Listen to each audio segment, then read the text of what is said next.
Assalamualaikum warahmatullahi wabarakatuh. Perkenalkan, nama saya Astrid. Saya merupakan mahasiswi PPG Prajabatan tahun 2024, jurusan Bahasa Inggris. Pada kesempatan kali ini, saya akan mempresentasikan tentang pemikiran Ki Hajar Dewantara tentang dasar pendidikan yang ada di Indonesia. Sebelum kita melangkah lebih jauh lagi, kita harus memahami apa sih tujuan dari pendidikan itu. Menurut Ki Hajar Dewantara, tujuan pendidikan yaitu menuntun segala kodrat yang ada pada anak-anak agar mereka dapat mencapai keselamatan dan kebahagiaan yang setinggi-tingginya, baik sebagai manusia maupun sebagai anggota masyarakat. Di sini Ki Hajar Dewantara memiliki keyakinan bahwa untuk menciptakan manusia Indonesia yang beradab, maka pendidikan menjadi salah satu kunci utama untuk mencapainya. Pendidikan di sini diibaratkan sebagai petani dengan padi. Peserta didik sebagai padi tidak dapat dirubah kodratnya, namun kita sebagai pendidik atau sebagai petani dapat mengarahkan peserta didik agar tumbuh sesuai dengan kodratnya.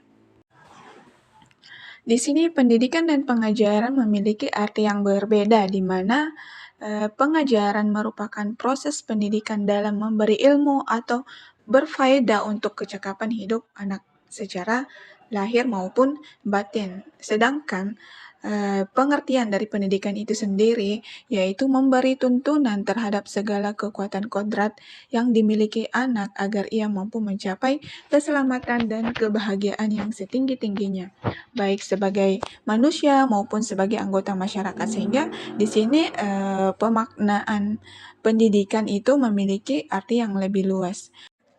Terdapat 3 filosofi pendidikan yang harus kita pahami sebagai seorang guru. Yang pertama yaitu Ingarsa Sang Tulodo, yang berarti ketika guru berada depan, seorang guru harus bisa memberi teladan atau contoh dengan tindakan yang baik. Yang kedua yaitu Ingmadio Mangunkarso, ketika di tengah membangkitkan atau menggugah semangat pada saat di antara peserta didik, guru harus bisa menciptakan prakasa dan ide. Yang ketiga yaitu Tut Wuri Handayani, yang berarti dari belakang seorang guru harus bisa memberi dorongan dan arahan kepada peserta didik.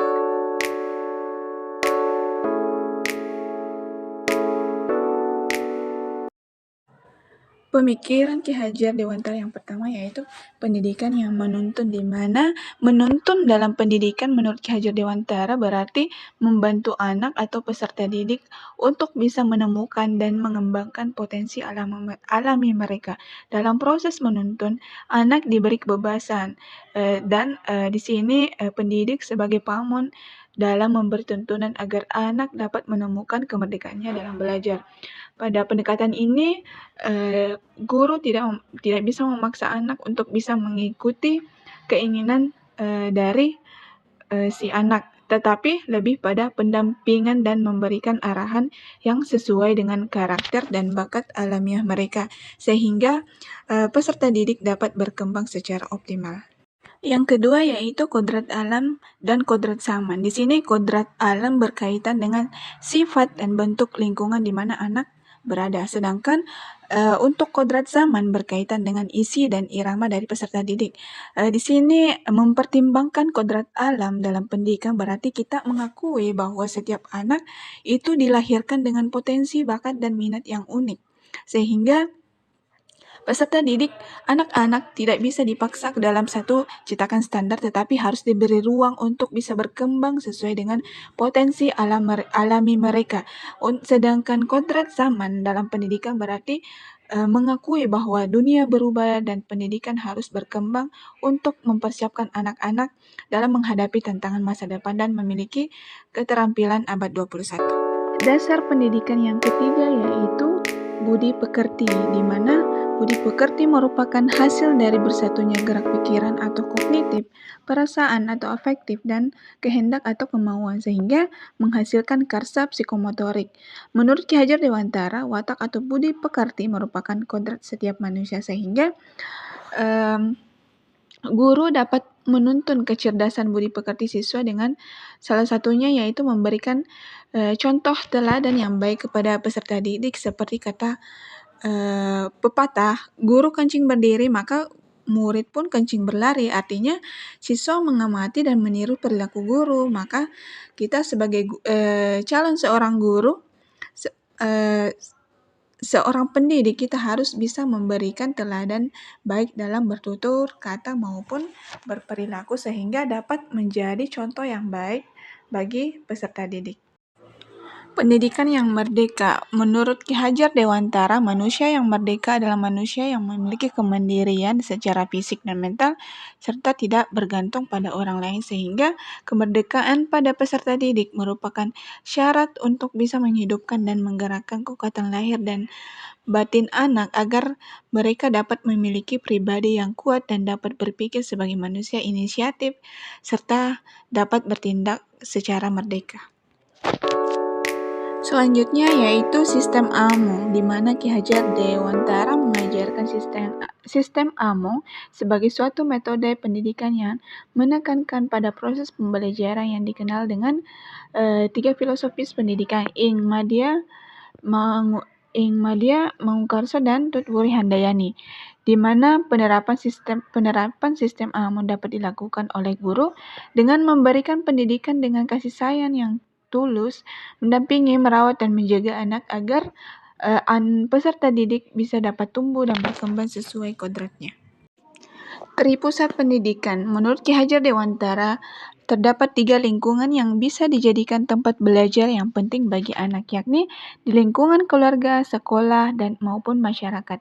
Dari ketiga lingkungan tersebut penting sehingga dinamakan dengan konsep tripusat atau trisentra, di mana setiap lingkungan memiliki tugas yang khusus dan berbeda antara satu dengan yang lainnya. Lingkungan keluarga memiliki tugas untuk mendidik kecerdasan hati anak. Kemudian sekolah bertugas untuk mencerdaskan akal dan pikiran peserta didik. Sedangkan untuk lingkungan masyarakat merupakan tempat praktik untuk menguji kemampuan yang dimilikinya di tengah masyarakat.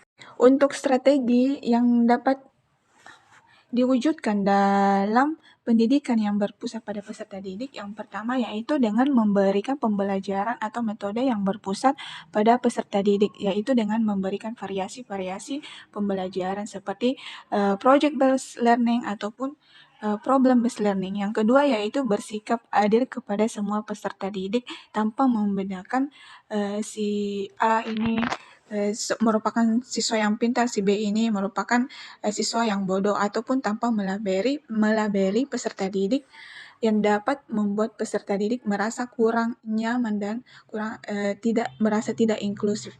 Yang ketiga yaitu melaksanakan pendidikan sesuai dengan kodrat dan zamannya. Sebagai seorang guru penting juga untuk bisa terus adaptif sehingga kita bisa memberikan pembelajaran sesuai dengan zaman dari peserta didik.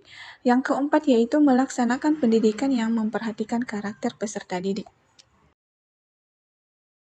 Untuk kesimpulan dari presentasi saya tentang pemikiran Ki Hajar Dewantara tentang dasar pendidikan Indonesia yang menekankan bahwa pendidikan adalah proses alamiah yang harus disesuaikan dengan perkembangan unik setiap peserta didik, di mana pendidikan harus bisa memberi kebebasan kepada siswa untuk belajar dan berkembang sehingga mereka dapat menjadi pribadi yang mandiri dan bisa bertanggung jawab.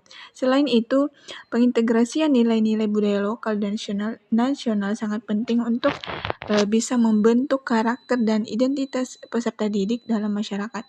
Di sini peran guru sebagai pamong atau pembimbing juga menjadi kunci, di mana mereka harus bisa memahami kebutuhan dan minat siswa serta menciptakan lingkungan yang kondusif